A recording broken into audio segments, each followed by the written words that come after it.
सब आवाम का क्या बनेगा। मेरी लैंडलॉर्ड हैं, वो 70 साला बेवा खातून है, उनका एक बेटा है, वो जहनी बीमारी का शिकार है, घर से वो निकलते नहीं हैं। एक पंखा या एक एसी, और एसी भी वो है कि वो ये कहती हैं कि 2-3 घंटों बाद मेरी हड्डियों में दर्द शुरू हो जाता है, मैं बंद कर देती हूँ उसे।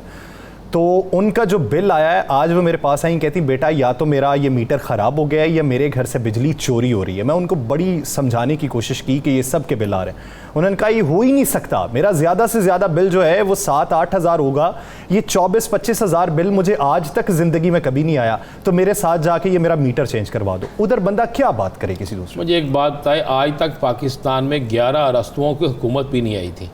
आज तक पाकिस्तान में हुकूमतें इस तरह तब्दील भी नहीं हुई थी। आज तक पाकिस्तान में इतने तजर्बाकार लोग नहीं आए थे, यानी तजर्बाकारों की इंतहा है। मुस्लिम लीग बेहतरीन तजर्बाकारों की टीम, पीपल्स पार्टी बेहतरीन तजर्बाकारों की टीम, जमीयत उलमा इस्लाम बेहतरीन तजर्बाकारों की टीम, MQM हर फन मौला हर हुकूमत की सरदार, उसके बाद ANP मैं कहना कमाल हो गया। आप मुझे बताएं ना, कौन सी जमात ऐसी रह गई है, चौधरी शुजात हुसैन साहब की भी जमात इसमें कुछ बंदे शामिल हो गए कि जिनको तजर्बे नहीं हैं, जिनके पास ये सारी चीज़ें नहीं हैं, उसके बावजूद भी आप देखें क्या हो रहा है कि आपने कहा है कि 24,000 बिल, भाई चले उनका तो घर है, उनको किराया आता होगा, वो 24,000 बिल जो है उसका किराया अदा कर देंगे। लेकिन ये तो मुझे बता दें, बेचारे जो बाकी लोग हैं वो किधर जाएंगे, उनका क्या बनेगा, वो वहाँ कहाँ जाएंगे जिनकी 15,000 सैलरी है, जिनकी 20,000 सैलरी है, जिनकी 25,000 सैलरी है, वो बेचारा किस तरह गुजारा करेगा, वो पता क्या करेगा। आखिरकार वो सारे लोग क्या करेंगे, मैं आपको बताता हूँ। वो लोग हर उस एहतजाज में शामिल हो जाएंगे जो हुकूमत के ख़िलाफ़ होगा, चाहे कोई भी सियासी जमात उसकी कॉल दे। ये मैं आपको बिल्कुल मुसद्दक़ा कह रहा हूँ, इसी तरह होगा। इसीलिए हुकूमत के अंदर ये खौफ मौजूद है, हुकूमत के अंदर ये बात चल रही है कि इससे पहले कि श्रीलंका वाला खुदा ना हास्ता हाल हो, इससे पहले कि हमारे घरों के बाहर लोग गिराव करें, इससे पहले कि हम हलकों में जाने के काबिल ही ना रहें, क्यों ना ये सारा कुछ निगरान सेटअप पर डाल दिया जाए।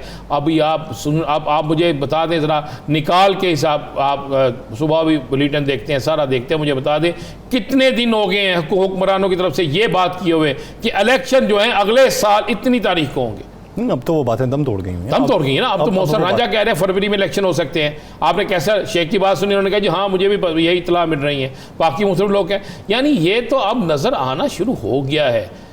ये ज़रूर है कि सैलाब ज़दगान की बहाली के बाद इलेक्शन होंगे, लेकिन इलेक्शन की डेट अनाउंस हो सकती है। निगरान सेटअप मैं आपको कह रहा हूँ कि उसकी तैयारी है और हुकूमत की रुखसती का वक्त हुआ चाहता है। खान साहब की नई हिकमत अमली क्या है, वो कॉल कब देंगे? शायद कॉल का टाइम ही ना मिले, शायद कॉल का वक्त ना हो, शायद कॉल से पहले ये सब कुछ हो जाए। उन्हें इस बात का इदराक तो होगा। सब चीज़ें हैं जी, एक एक चीज़ उनके नोटिस में है, एक एक चीज़ उनके जहन में है, एक एक चीज़ का उनको इल्म है। तो हो सकता है ये कॉल का मरहला ही ना आए। कॉल के लिए प्लानिंग पूरी है या फिर अभी ये एक पॉलिटिकल बयान है? तैयारी पूरी है, प्लानिंग पूरी कह रहे हैं, तैयारी पूरी है। इतनी तैयारी है कि जितना कोई सोच नहीं सकता, इतनी तैयारी है, मैं फिर आपको कह रहा हूँ, जितना कोई सोच नहीं सकता। खान साहब मुकम्मल तौर पर तैयार, फिट, और उनकी टीम फिट, वो मुकम्मल तौर पर तैयार हैं। इस वक्त इस दफ़ा तमाम तार इंतज़ामात के बावजूद एक बड़ा सरप्राइज़ वो देंगे, ये मैं आपको बिल्कुल कह रहा हूँ।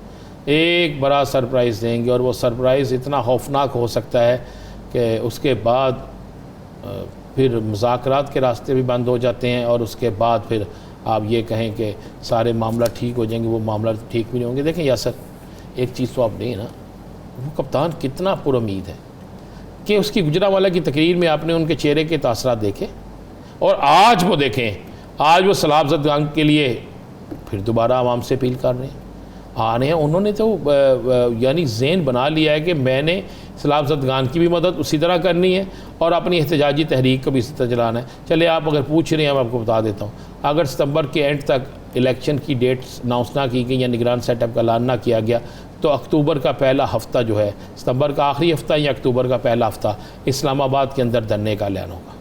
अच्छा, अक्टूबर का पहला हफ्ता या सितंबर का आखिरी हफ्ता, अगर निगरान सेटअप का ऐलान नहीं होता या नए इंतखाबात का ऐलान नहीं होता। ब्रेक पर जाने से पहले एक सवाल ये कि आने वाले इलेक्शन में आप पाकिस्तान तहरीक इंसाफ के साथ कौन सी जमातें देख रहे हैं? देखिए, तहरीक इंसाफ के साथ एक तो मुस्लिम लीग काफ होगी, ये फाइनल है।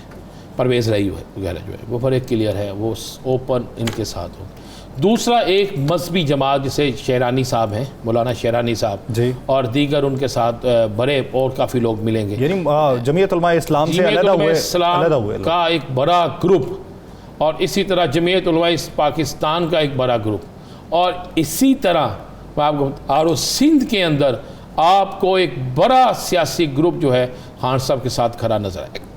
ये फाइनल है। जीडीए के लोग होंगे, जीडीए तो है, जीडीए के साथ एक और भी सियासी बड़ा ग्रुप जो है और खान साहब के साथ खड़ा नजर आएगा। पीपी के कुछ लोग हो सकते हैं, पीपी के लोग तो छोड़ के जा रहे हैं। मैंने आपको कहा था पीपी के बहुत से लोग छोड़ के जा रहे हैं।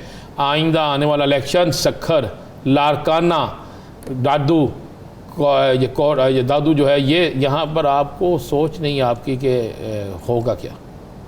और हैदराबाद कराची तो है ही, सो है ना सही। ये बाकी जो मैंने आपको शहर शिकारपुर, सॉरी, गरी यासीन, इन इलाकों में ज़रा आप देखिएगा कि कप्तान के वोटर कहाँ से निकल के आते हैं, कप्तान के पास कौन कौन से अहम शख्सियात उनकी जमात में शमूलियत इख्तियार करती हैं। सारी तैयारी हो चुकी है।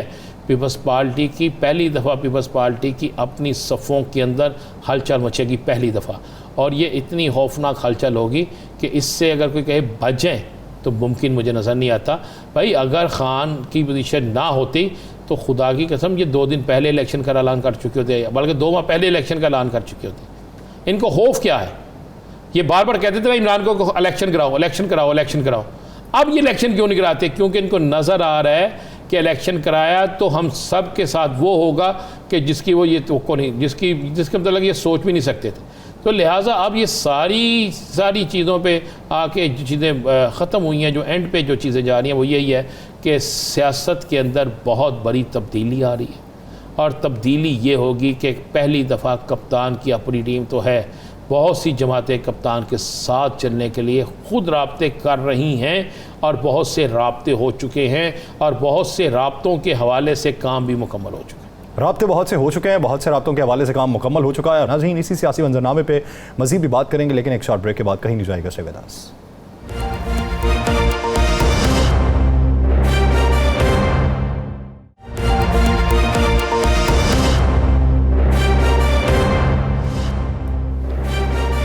ब्रेक के बाद खुशामदीद। नाज़रीन, ब्रेक से पहले जिस तरह हम ये बात कर रहे थे, पाकिस्तान तहरीक इंसाफ की मकबूलियत में इजाफा हो रहा है, और वफाकी हुकूमत किस नुक्ते के तहत ये सोच प्रचार में मसरूफ़ है कि नए इंतखाबात की तरफ माइल होना चाहिए, इसी में हमारी कुछ भलाई हो सकती है। जो रही सही कसर है वो पाकिस्तान तहरीक इंसाफ रफ्ता रफ्ता निकाल देगी। तो इसी को मद्देनज़र रखते हुए पाकिस्तान तहरीक इंसाफ के गोल क्या हैं, वो हतमी कॉल देने की क्या नौबत आन पाएगी या फिर नहीं आ पाएगी, इसी बारे में बात करने के लिए हमें ज्वाइन किया पाकिस्तान तहरीक इंसाफ की रहनुमा सेनेटर डॉक्टर जरका साहिबा ने। डॉक्टर साहिबा, बहुत मशकूर है आपके वक्त के।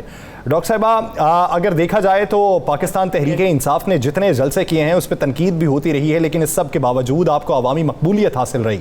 क्या आप ये समझती हैं कि वो जो हतमी कॉल दी जानी है, जिसे तहरीक आज़ादी का एक नया रुख करार दिया जा रहा है, वो हतमी कॉल का वक्त आन पहुंचा है या नहीं आएगा?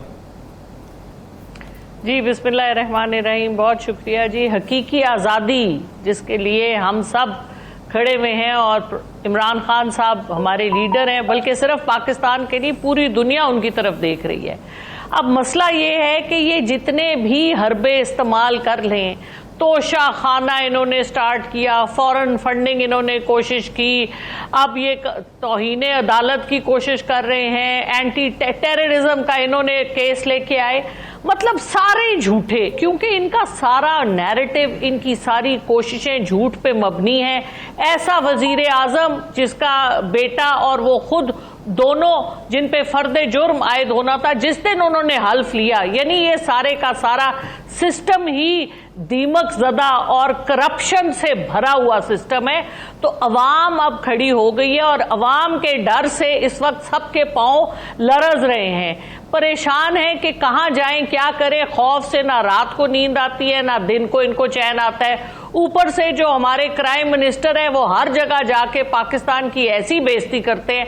आपने देखा अभी वो सेक्रेटरी जनरल आए थे यूनाइटेड नेशंस के, एंटोनियो गुटरेस, उनका नाम भी उनको बोलना नहीं नहीं आया और उनके साथ वो क्या बातें कर रहे थे, उनका बाजू पकड़ पकड़ के वो आदमी अपने कोने में खुश रहा है और ये उसका बाजू पकड़ पकड़ के लगे हुए। तो मतलब क्या आपने यार, इतने इज्जतदार हम लोग हैं, आपने कहां हमें गटर में भेज दिया। और उनके अनफॉर्चुनेटली प्राइम मिनिस्टर साहब के मुंह से सवाए इसके पैसा पैसा पैसा, जब वो बात करते हैं पैसों की बात करते हैं। एक एक ढेला मांग रहा हूं, एक एक ढेले की करप्शन नहीं की।